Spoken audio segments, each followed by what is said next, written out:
Hey guys, my name is Justin Ponton. I am the founder of Newness of Life. It's a sober living therapeutic community based out of Huntington. And I also attend the Huntington campus for New Heights Church. That is our home now. That is not just my home, but also a number of our guys. That is also the church that they call home now. Our program was founded April of last year. It consists of approximately 40 men between two sites. Those men on a day-to-day basis are expected to wake up first thing in the morning, bright and early, about 7:30 a.m., and we start our day off with morning meditation. That portion of the program comes from Acts, where we believe it is necessary for us to come together as a fellowship, and we worship God, we praise God, we read scripture, we read program literature that suggests we keep God first, and that we work a program of recovery from an honest standpoint, a genuine, pure-hearted standpoint.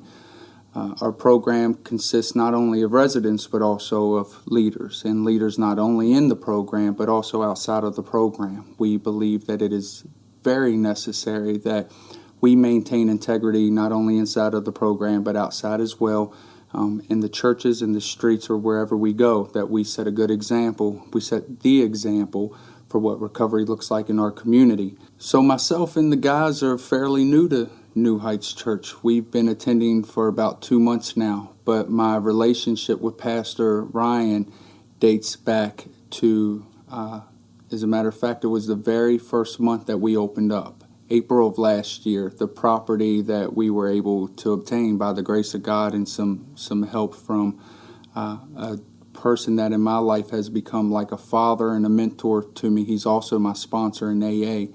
He helped us to obtain the property. And when we did, we got it from a lady who had just recently passed, and she loved cats. So we had a lot of work to put into the property, and the smell in there was just awful. And Pastor Ryan helped us out with that. I'm not exactly sure what it's called that he gave us, but it is a box you plug into the wall and it takes the stink out of the air, and it worked. So that was the very first time I had an opportunity to interact with Pastor Ryan, and also to see his genuine heart, his concern for other people such as myself who are in a program of recovery and have a history with substance abuse. From then on out, I just continue to see him work throughout the recovery community.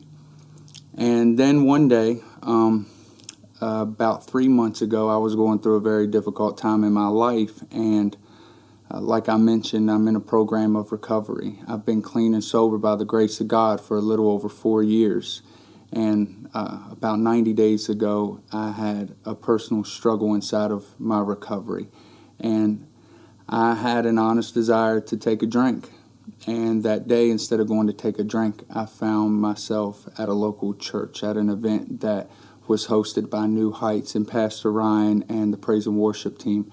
And I walked through the door, and as soon as I walked through the door, Pastor Ryan was standing right there. And he's a good-looking dude. I'm obviously an extremely handsome young man, so we saw the opportunity for a great Instagram photo, and we took it. And of course, I can't count the likes it got because, like I said, I'm extremely handsome, so typically we get a lot of likes. But all jokes aside, I feel like that day God put him in my life to lead me in a better direction, get me back centered more with Christ, because at the time, honestly, I was not in the Word like I typically would be.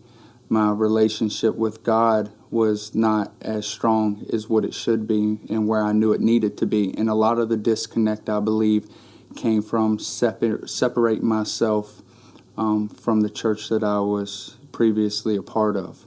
And that was for a lot of different reasons, none of which are really important today because I don't choose to focus so much on the past relationships, but I'd rather just water and nurture and watch the new relationships grow. And that day is when a seed was planted. And from then on out, we stayed in close contact. He invited me to church. I showed up to church. I brought a couple of guys. And what I really enjoyed about the service was it was educational. I don't need all the big fancy lights and big fancy production. Not that the worship team doesn't get it popping on a Sunday, but Pastor Ryan can be a bit dry, and that's cool because he's educating. He's going to kill me for that one. He's not really dry. He's very informative. He helps me to be able to continue to build and develop that relationship with God so that I can have a better understanding of God and what His Word really does mean. And I have a better laid out direction and path for which way I should be going, because a lot of times I fall really short.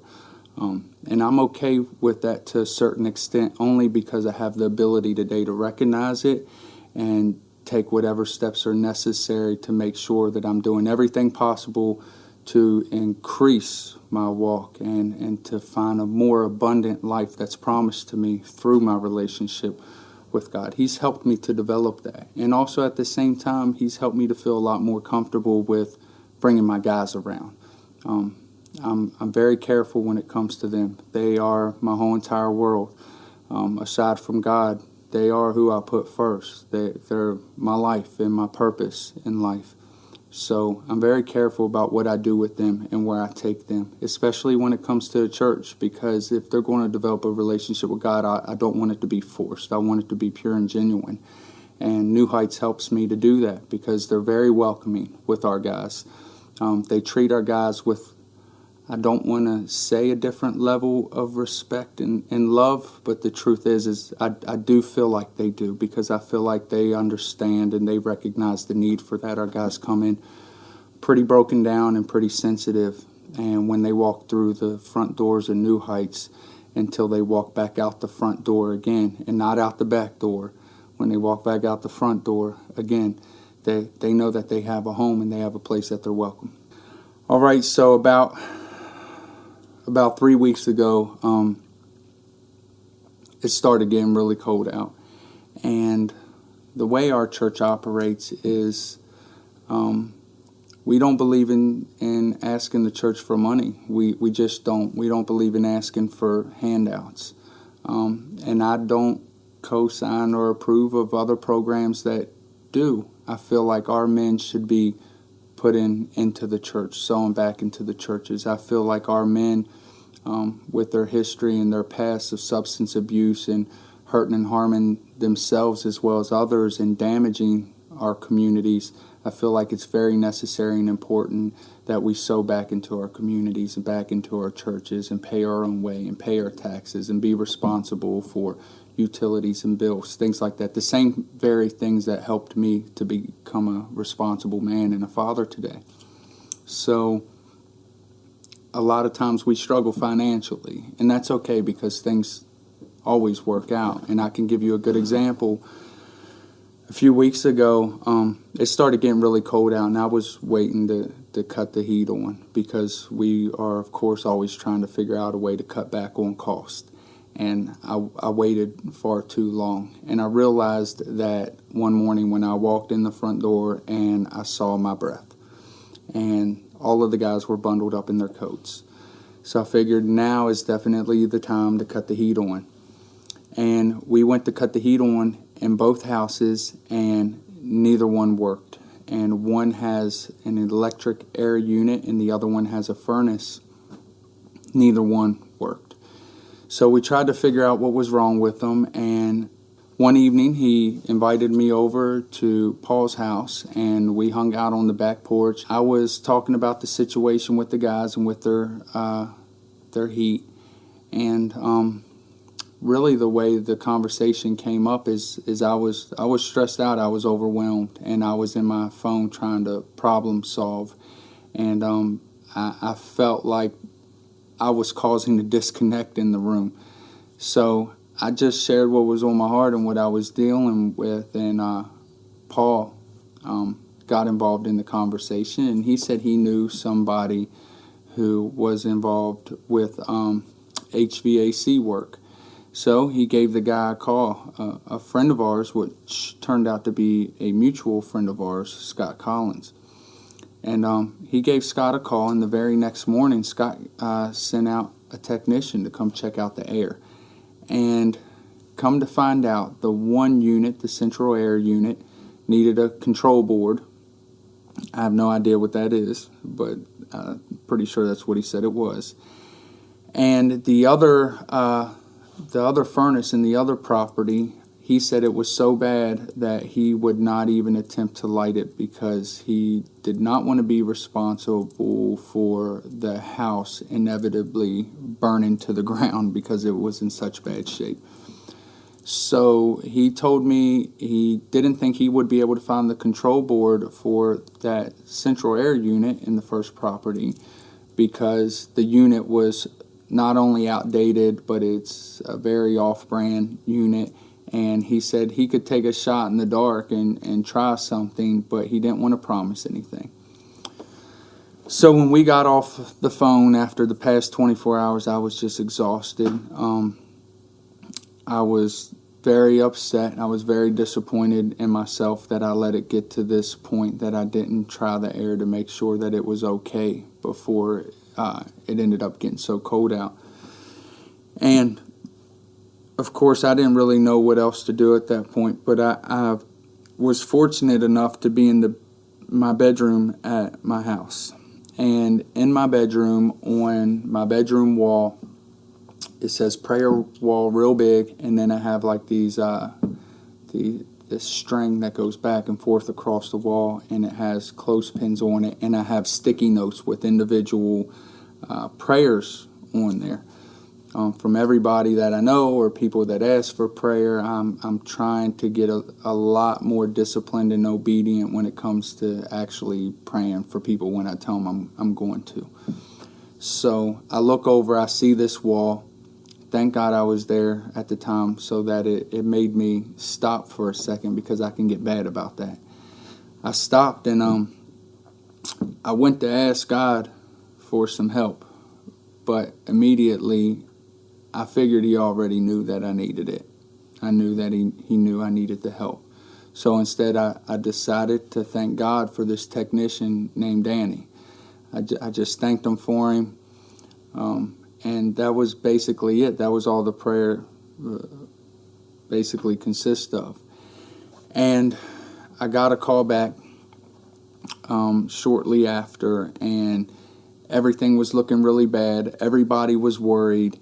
And I left. I went about my day. I came back home that evening. Everything that could go wrong possibly went wrong that day. And when I came back home, my best friend, my brother, Kevin Bowman, was sitting in the living room, thankfully. I cut my day short. I never cut my day short, and I've never taken a day off in over 4 years. I had planned on going home and laying down. When I got home and he was there, I sat down on the couch, and I can be a big sissy and get pretty emotional sometimes, so I start crying like a baby. And Kevin asked what was wrong, and I told him what was wrong. And I told him I was going to go upstairs and lay down. And I started to walk up the steps, and as I began to walk up the steps, I just stopped. For some reason, I stopped, and I looked up to God because he's up in the sky, right? So I looked up, and out loud, as I started crying again, I just said, God, just give me one thing today. I just need one thing to help me hang on. I'm asking you, just give me one thing today and help me hang on. And before I could take another step, my phone rang, and it was one of our residents, a guy named Jesse, called me. And he told me that not only did Danny find the part that we needed, but he got it installed and it was working, and we had heat in the first property. And then on top of it, Danny was going to get air units, like portable air units, space heaters, for the second property, and he went and got them out of his own pocket. He did that without us having to ask. When he didn't think that there was really much of a chance he could find that part that we needed for the first property, he didn't give up. He kept looking, kept searching, and then he went and got the part, and he didn't charge us for it. He didn't charge us for all the time he spent. He didn't charge us for the maintenance, and he went and got those space heaters out of his own pocket. And that was already a big deal.